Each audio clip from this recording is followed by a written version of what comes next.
ጤና ይስጥልኝ ውድ የሐሴት ስፖርት አድማጮች፣ የአውሮፓ ቻምፒየንስ ሊግ የግማሽ ፍጻሜ የመጀመሪያ ዙር ጨዋታ ዛሬ ምሽት ይጀመራል። እነዚህንና አዳዲስ የዝውውር መረጃዎችን ጨምሮ ሌሎችም አጫጭር ስፖርታዊ መረጃዎችን ይዤ ቀርቤያለሁ። በስፋት የማስደምጣችሁ ይሆናል። አብራችሁ ይቆዩ። ፊፋ ለ2026 ዓለም ዋንጫ ተሳታፊ ሀገራት የሚሰጠውን የገንዘብ ሽልማት ሊጨምር ነው። በአሜሪካ፣ ካናዳና ሜክሲኮ አስተናጋጅነት ለሚካሄደው የ2026 የዓለም ዋንጫ ፊፋ ለተሳታፊ ሀገራት የሚሰጠውን ሽልማትና የተሳትፎ ክፍያ በከፍተኛ መጠን ሊጨምር መሆኑን ይፋ አድርጓል። ይህ የገንዘብ ጭማሪ ውሳኔ ዛሬ በሚካሄደው የፊፋ ምክር ቤት ስብሰባ ላይ ይጸድቃል ተብሎ ይጠበቃል። ፊፋ ቀድሞ አጠቃላይ የሽልማት ፈንዱ $727 ሚሊዮን እንደሚሆን አስታውቆ የነበረ ቢሆንም አሁን ግን ይህንን ቁጥር ከፍ ለማድረግ ወስኗል። በዚህም መሰረት በውድድሩ የሚሳተፉ ሀገራት እያንዳንዳቸው ቢያንስ $10.5 ሚሊዮን የሚያገኙ ሲሆን የዓለም ዋንጫውን የሚያሸንፈው ብሔራዊ ቡድን ደግሞ የ$50 ሚሊዮን ባለቤት ይሆናል። ፊፋ ይህንን የገንዘብ ጭማሪ ለማድረግ ያስቻለው ዋና ምክንያት ከውድድሩ በአጠቃላይ ከ$11 ቢሊዮን በላይ ገቢ ያገኛል ተብሎ በመገመቱ ነው። ከስታዲየም መግቢያ ትኬት ዋጋ መወደድ ጋር ተያይዞ ለቀረበባቸው ትችት ምላሽ የሰጡት የፊፋው ፕሬዝዳንት ጂያኒ ኢንፋንቲኖ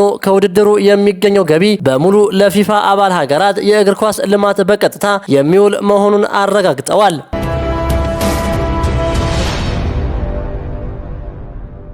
ሊቨርፑል የጁቬንቱስን ኮከብ ኬናን ይልዲዝ እና የሊፕዚንጉን ኮከብ አማድ ዲያማንዴ የዝውውር ኢላማዎች አድርጓቸዋል። አማድ ዲያማንዴ ለፕሪሚየር ሊግ ጠንካራ ፉክክር የሚሆን አካላዊ ብቃት እንዳለው ይነገራል። በተለይም በግራ ክንፍ፣ በቀይ ክንፍና በአጥቂ አማካይነት መጫወት የሚችል ሁለገብ ተጫዋች ነው ብለው ያምናሉ። ሌላው ኬናን ይልዲዝ ሲሆን በጁቬንቱስ ቤት ድንቅ ብቃቱን እያሳየ የሚገኝ ወጣት ባለተሰጥኦ ነው። በአሁኑ ሰዓት ብዙዎች ከይልዲዝ ይልቅ ዲያማንዴ ለሊቨርፑል የአጨዋወት ዘይቤ ይበልጥ ተስማሚ እንደሆነ እየተነገረ ይገኛል። ዲያማንዴ የፕሪሚየር ሊግን ፍጥነትና ጫና መቋቋም የሚችል ልዩ ብቃት አለው የሚሉ ድምጾች እየበረከቱ ይገኛሉ።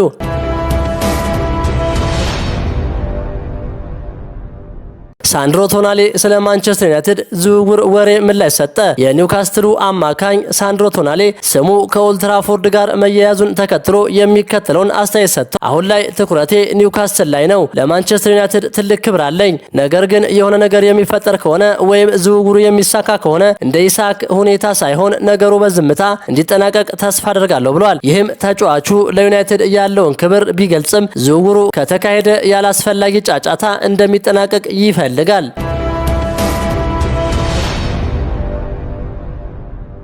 በክረምቱ የዝውውር መስኮት በኦልትራፎርድ ትልቅ ለውጥ ይደረጋል ተብሎ ይጠበቃል። ማንቸስተር ዩናይትድ የሪያል ማድሪዱን ፈርጥ ቹዋሜኒን ለማስፈረም ሁኔታዎችን እየተከታተለ ይገኛል። ብራዚላዊው ካስሜሮ በክረምቱ ክለቡን ይለቃል ተብሎ ስለሚጠበቅ ቹዋሜኒ ቀዳሚው ተመራጭ ሆኗል። ከሱ በተጨማሪ አዳም ዋርተር ከክሪስታል ፓላስ፣ ኤሊት አንደርሰን ከኖቲንግሃም ፎረስት፣ ራፋኤል ኤሊያኦ ከኤሲ ሚላን እንዲሁም ኤድዋርዶ ኮንሳይሶ ተመራጭ ናቸው።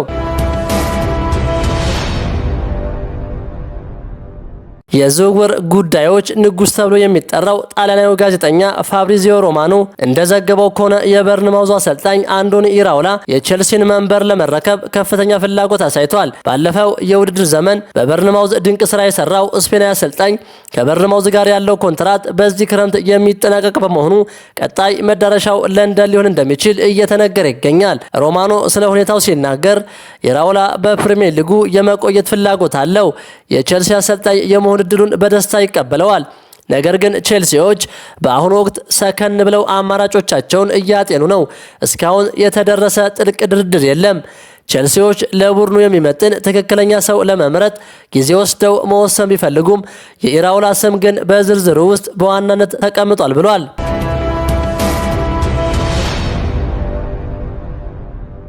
በ34ኛ ሳምንት የእንግሊዝ ፕሪሚየር ሊግ መርሃ ግብር ማንቸስተር ዩናይትድ በሜዳው ኦልትራፎርድ ትናንት ምሽት 4 ሰዓት ላይ ብሬንትፎርድን ያስተናገደ ሲሆን የአውሮፓ ቻምፒየንስ ሊግ ተሳትፎ ቦታን ለማግኘት እየተፋለመ የሚገኘው ማንቸስተር ዩናይትድ በሊጉ ተከታታይ ሁለተኛ ድሉን አስመዝግቧል። በሊጉ ያለፉትን 5 ተከታታይ ጨዋታዎች በአቻ ውጤት ያጠናቀቀው ብሬንትፎርድ በበኩሉ ወደ አሸናፊነት ለመምጣት ቢፋለምም ውጤት አልቀናውም። ሁለቱ ቡድኖች በሊጉ እርስ በርስ ካደረጓቸው ያለፉት 6 ጨዋታዎች ማንቸስተር ዩናይትድ 3 ጊዜ ድል ሲያደርግ ብሬንትፎርድ በበኩሉ 2 ጊዜ ድል አድርጎ በቀሪው አንድ ጨዋታ አቻ ተለያይተዋል። ሊጉን አርሰናል በ73 ነጥብ ሲመራው ማንቸስተር ሲቲ በ70፣ ማንቸስተር ዩናይትድ በ61 ነጥብ ሁለተኛና ሶስተኛ ደረጃ ላይ ተቀምጠዋል።